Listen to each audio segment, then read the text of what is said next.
Everyone, तो यार कैसे हैं आप सभी। उम्मीद करते हैं आप लोग बहुत अच्छे होंगे।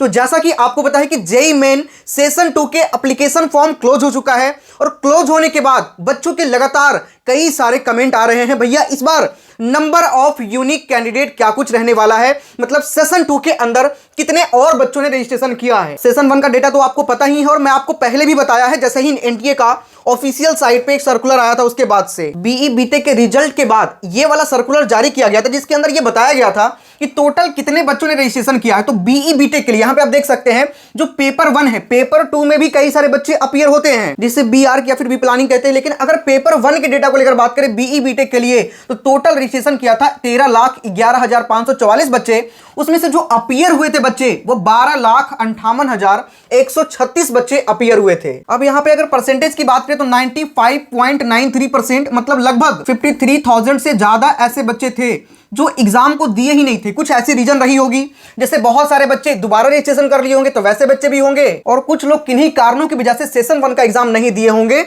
लेकिन वो सारे बच्चे फिर से सेशन 2 के एग्जाम में भाई अपीयर होंगे ही होंगे, और वो भी आपके कंपटीशन का हिस्सा होगा। तो ये तो डेटा रहा था सेशन 1 में, वो भी सेशन 1 में बीई बीटेक का। लेकिन अगर हम सब मिलाकर के टोटल बात करें, सेशन 1 सेशन 2 मिलाकर के टोटल कितने बच्चे यूनिक कैंडिडेट होने वाले हैं, मतलब कितने और बच्चे सेशन 2 के लिए एप्लीकेशन फॉर्म को फिल किए हैं, तब चीजें ज्यादा अच्छे तरीके से क्लियर हो पाएगी। तो चलिए हम कंप्लीट डेटा समझते हैं। अगर हम लोग इस बार सेशन 1 सेशन 2 मिलाकर के टोटल डेटा को लेकर बात करें, तो यहां पे आप देख सकते हैं जेईई मेन में अब तक रिकॉर्ड 16 लाख से अधिक आवेदन जो है आ चुका है। और ये डेटा आपके सेशन 1 सेशन 2 मिलाकर के है। आज का ये न्यूज का आर्टिकल है दैनिक भास्कर का। अगर मैं आपको थोड़ा सा बताना चाहूं तो जेईई मेन अप्रैल 16 लाख छात्रों के रजिस्ट्रेशन से बढ़ेगी प्रतिस्पर्धा, सेशन 1 के टॉपर्स भी होंगे शामिल। अगर हम इस आर्टिकल को थोड़ा सा डिटेल में समझने का प्रयास करें तो सेशन 1 में 13,78,000 छात्रों ने रजिस्ट्रेशन करवाया था, है ना, जिसमें अभी डेटा मैंने आपको दिखाया कि जो बीई बीटेक वाले थे वो कम थे, लेकिन टोटल मिलाकर के पेपर 1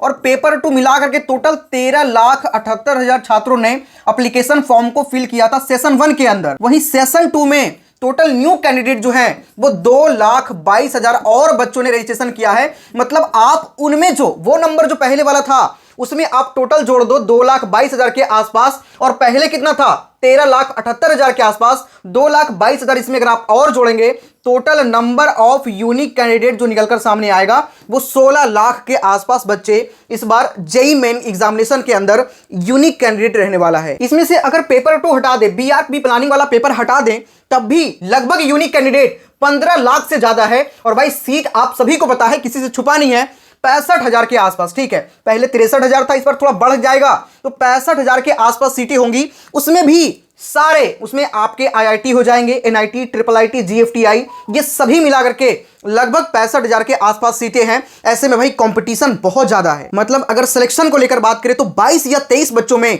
सिर्फ एक बच्चे का सिलेक्शन होगा, वो भी कई सारे बच्चे जीएफटीआई में जाएंगे। और आईआईटीज की बात करें तो भाई कितने क्वालिफाई करेंगे, 2.5 लाख बच्चे, जिसमें general, OBC, EWS, SC, ST, male, female, PWD सभी बच्चे आ जाएंगे 2.5 लाख के अंदर ही। और उसी 2.5 लाख में से सिर्फ 17,000 के आसपास बच्चे ही आईआईटी जा पाएंगे, 17,500 के आसपास, और बाकी बच्चे जो बच जाएंगे उनको कोई और कॉलेज बैकअप के रूप में रखना पड़ेगा। मतलब एक बड़ा नंबर, 14.5 लाख से ज्यादा ऐसे बच्चे हैं जिनको बैकअप की तलाश में लगना पड़ेगा। अगर आप चाहते हैं कम बजट में आपको अच्छा कॉलेज मिल जाए, जहां पे भाई प्लेसमेंट आपका हो जाए, बहुत सारे ऐसे कॉलेज होते हैं जहां पे आपको एक्सपोजर नहीं मिलता है और पढ़ने के बाद भी एंड टाइम पे प्लेसमेंट नहीं होता है। और उसी में से कुछ ऐसे कॉलेजेस हैं जो स्टूडेंट के लिए काफी अच्छा कर रही है, जहां पे बच्चों का प्लेसमेंट होता है। अगर वो सही से पढ़ लेगा ना 4 साल, तो उसका प्लेसमेंट हो ही जाता है, करवा ही देते हैं वो लोग। और उसी में से एक है एलपीयू, लवली प्रोफेशनल यूनिवर्सिटी। तो जेईई मेन आप दे ही रहे हो, जेईई मेन के अलावा आप इस एग्जाम को भी दो। अगर यहां पे अच्छा रैंक आपका आता है,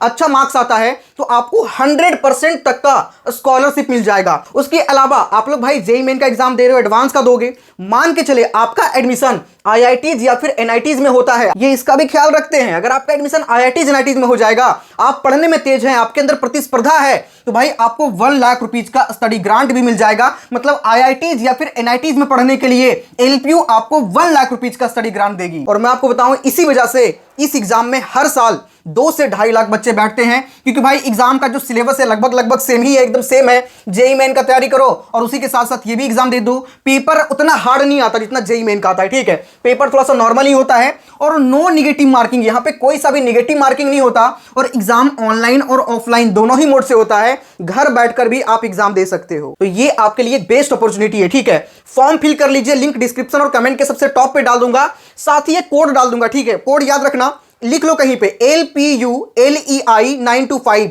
इसका जैसे ही यूज करेंगे ना, फॉर्म पर भी आपको मैक्सिमम लेवल का डिस्काउंट मिल जाएगा। तो अपने आप को इंप्रूव करने के लिए सेशन 2 दो, एडवांस दो और अच्छा करने का प्रयास करो। अगर अच्छा करोगे तब भी आप ही का फायदा है, और अगर नहीं हो पाता है किसी कारणवश, जो कि मैं आपको बताऊं हाई पॉसिबिलिटी होती है, क्योंकि भाई आपको पता है सीट कितनी कम है IITs NITs IIIT GFTI में, नहीं भी हो पाता है तो आपको 100% तक का स्कॉलरशिप लग जाएगा। और बहुत सारे बच्चों का 60% 70% का लग जाता है। 60% का स्कॉलरशिप, 70% का स्कॉलरशिप लगने का मतलब यह है कि अगर किसी कोर्स का फी 1 लाख रुपया है तो आपसे सिर्फ 30,000 ही लिया जाएगा, 70,000 आपका फी माफ हो जाएगा, क्योंकि आपने LPU नेस्ट के एग्जाम में अच्छा परफॉर्मेंस किया है इस वजह से। तो कोई भी बच्चे ऐसे एग्जाम को बिल्कुल मिस मत करो, आपका बहुत ज्यादा फायदा इस एग्जाम को देने में। फॉर्म कैसे फिल करना है इसको लेकर भी मैं डिटेल वीडियो बना दिया हूं, डिस्क्रिप्शन और कमेंट के सबसे टॉप पे डालूंगा, साथ ही एंड स्क्रीन पर भी लगा दूंगा।